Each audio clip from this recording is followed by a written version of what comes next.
चल रही है, लेकिन मैं सत्य का खोजी हूँ। कोई भी आके तर्क कर देता है, कोई भी आकर वेदों पर कोई भी बोलता है, गीता पर बोलता है, लेकिन जितनी व्याख्या, जितनी खुलासा सदगुरु तत्वदर्शी रामपाल जी महाराज ने की है, ऐसी कोई कर नहीं सकता।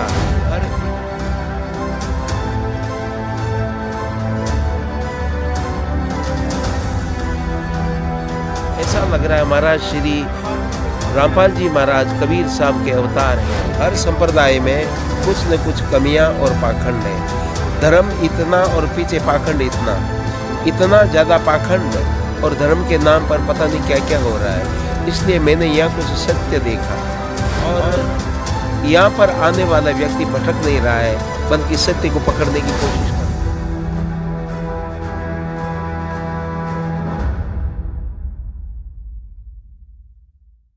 नमस्कार सर।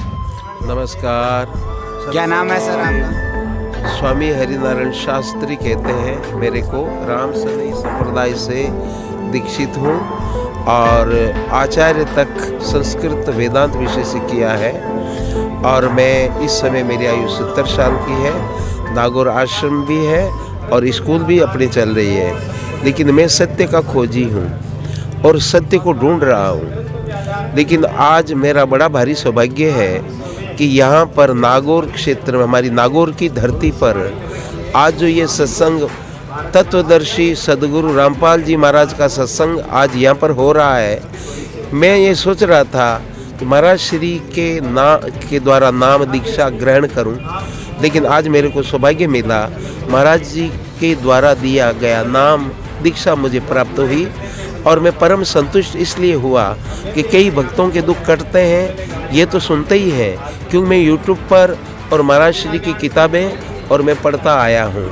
और विशेष बात मैंने ये देखी कि हमारे देश में बहुत से साधु हैं, बड़े मठाधीश महामंडलेश्वर हैं, लेकिन लोग ऐसी तर्कें करते हैं। कोई भी आके तर्क कर देता है, कोई भी आकर वेदों पर कोई भी बोलता है, गीता पर बोलता है, लेकिन जितनी व्याख्या, जितनी खुलासा सदगुरु तत्वदर्शी रामपाल जी महाराज ने की है, ऐसी कोई कर नहीं सकता। हर एक शब्द को खोल करके इन्होंने दिखाया है।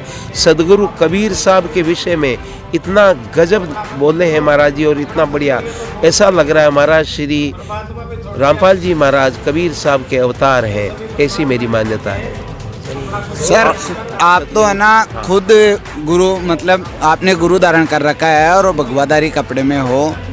इतना सब कुछ आपके पास होते हुए भी आपने संत रामपाल जी महाराज की शरण ग्रहण की है, तो आपको संत रामपाल जी महाराज के रास्ते में ऐसी क्या विशेषता लगी जिसके कारण आपने वो अपनी जो भी पुरानी परंपराएं थी उनको छोड़कर जो संत रामपाल जी महाराज भक्ति मार्ग बता रहे हैं वो आपने अपनाई है? ऐसा क्या है इनकी भक्ति में?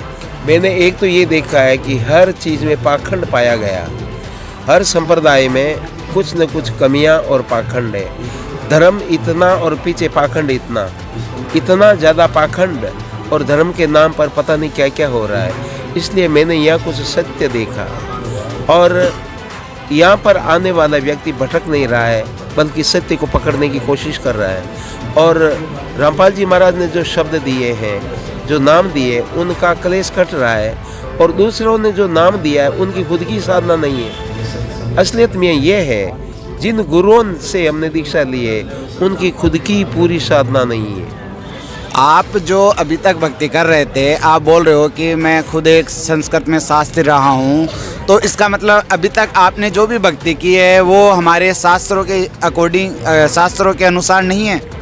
ऐसा है कि जैसे राम राम राम राम करने के लिए कहा है, बहुत से संतों ने कहा, तो राम शब्द को हम मानते हैं, रमनते योगिनानंते सत्यानंदे चिदात्मनि इति राम पदे नासो परम ब्रह्म विधीयते। राम जो सब में रमण करता है, अजर अमर अविनाशी तत्व है, उसको हम राम कहते हैं। लेकिन राम जी को केवल लोग धनुषधारी मान करके मंदिर में बिठा करके पूजते हैं, और उन मंदिरों के आगे कुछ लोगों को जाने तक नहीं देते। इसलिए ये धर्म का अधूरापन और ये धर्म के अंदर विकृतियाँ हैं, तो ये विकृतियाँ रामपाल जी महाराज खंडन कर रहे हैं। इसलिए रामपाल जी हमें प्रिय हैं। रामपाल जी हमें इसलिए उनको सदगुरु मानते हैं। आज जगत गुरु शंकराचार्य तक हम लोग नहीं जा सकते, उनसे बात तक नहीं कर सकते, और करेंगे तो वो हम नज़दीक नहीं आने देंगे। लेकिन रामपाल जी सबको गले लगाते हैं और सबको गले लगा करके सत्य बात कह रहे हैं, सत्य उपदेश दे रहे हैं। इसलिए रामपाल जी का ज्ञान हमें बहुत अच्छा लग रहा है। उन्होंने इतनी अच्छी बातें कही है, कुरान शरीफ को ऐसा खोला है कि मुसलमान लज्जित हो रहे हैं। मुसलमानों के अधूरेपन का इसका भान हो रहा है कि वो लोग किस पाखंड में और किस अधूरे ज्ञान में फंस करके हत्याओं में फंसे हुए हैं। आज जो ये जो एक बीमारी चल रही है कोरोना, ये बीमारी चल रही है, इसके पीछे है क्या? हत्या, जीवों को काटते, मारते, खाते, कच्चा खाते। इस कारण से वो उन देशों में ये बीमारी फैली है। हमारे देश के अंदर भी जो ये मांस मदिरा आदि का जो प्रचलन है, इस कारण से ये अधर्म में जा रहे हैं, ये सब नरक में जा रहे हैं। लेकिन हमारे संत कह रहे हैं मान एक भी नहीं रहा। लेकिन रामपाल जी ऐसा बलपूर्वक कह रहे हैं कि इनके पास आया हुआ हर व्यक्ति इससे बच रहा है। इसलिए मैं उनको हृदय से गुरु मानता हूँ। क्यों कि आपने जो कहा लोग उनका अनुसरण कर रहे हैं, मान रहे हैं, और आप सत्य की राह दिखा रहे हैं। आप इतने निडर हैं, आप किसी से डरते नहीं हैं। आज कोई मोमडन, चाहे मौलवी हो, चाहे कोई माँ मंडलेश्वर हो, चाहे जगत गुरु हो, सीधा उनसे संपर्क करके उनको प्रश्न पूछते हैं और आप उनका जवाब देते हैं। इसलिए रामपाल जी महाराज की हर बात हमें अच्छी लगती है। इसलिए रामपाल जी को हम इस युग के जगत गुरु मानते हैं और मानते हैं कबीर साहब के ये अवतार हैं।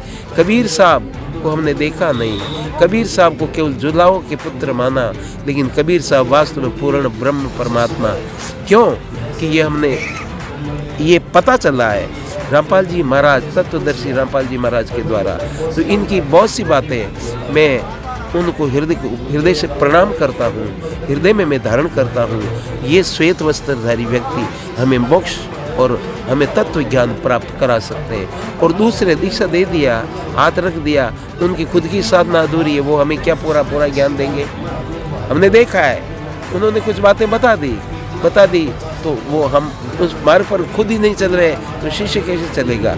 लेकिन इनमें कोई विकृति नहीं देखी, इनमें कोई भोग वासना नहीं देखी, इनमें कोई लोभ और लालच नहीं देखा। इसलिए रामपाल जी को हम कोटि कोटि प्रणाम करते हैं और उनको नमन करते हैं। आज हमारा सौभाग्य है कि नागौर की धरती पर रामपाल जी का सत्संग हो रहा है, तो मैं समझता हूँ बहुत से भक्तों को लाभ होगा और लाभ लेना चाहिए। मैं ये निवेदन करता हूँ हर आदमी को रामपाल जी महाराज के वचन सुन करके और उनसे तत्व ज्ञान प्राप्त करना चाहिए। आपको संत रामपाल जी महाराज के ये तत्व ज्ञान की जानकारी कैसे मिली? मैं बहुत दिनों से रामपाल जी महाराज जी से प्रभावित हूँ। क्यों? उनका साहित्य पढ़ता हूँ, उनको यूट्यूब पर मैंने सुना, उस पर तो बहुत सी चीज़ें आती है, लेकिन इनको गौर से सुना, जगतगुरुओं को सुना, रामसनियों को सुना, मैंने हर 10 नाम संन्यास वालों को सुना। लेकिन उनके मठाधीश है, उनके अंदर अहंकार बोल रहा है, लेकिन इस व्यक्ति के बीच में अहंकार नहीं बोलता बल्कि परमात्मा बोल रहे हैं। इसलिए मेरी इनकी श्रद्धा, इनके प्रति श्रद्धा है।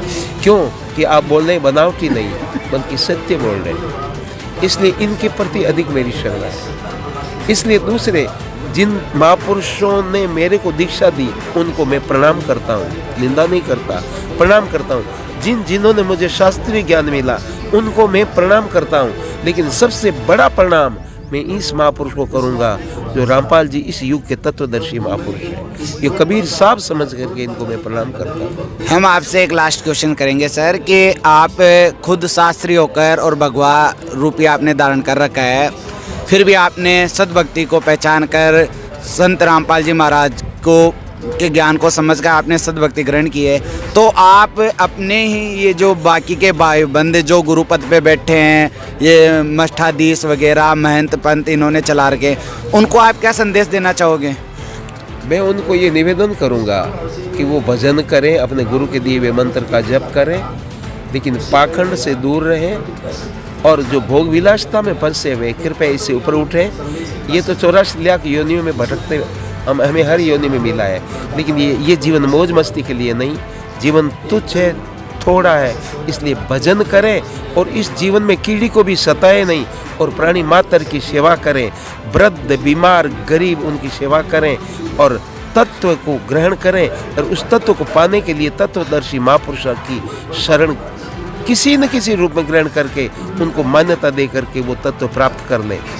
इस टाइम इस धरती पर तत्वदर्शी संत कौन है? इस समय में अधिक समाज के उदारक तत्व वेता तत्व ज्ञान देने वाले संत रामपाल जी महाराज को मैं प्रणाम करता हूँ, वही मुझे लग रहा है। धन्यवाद सर। सत साहेब।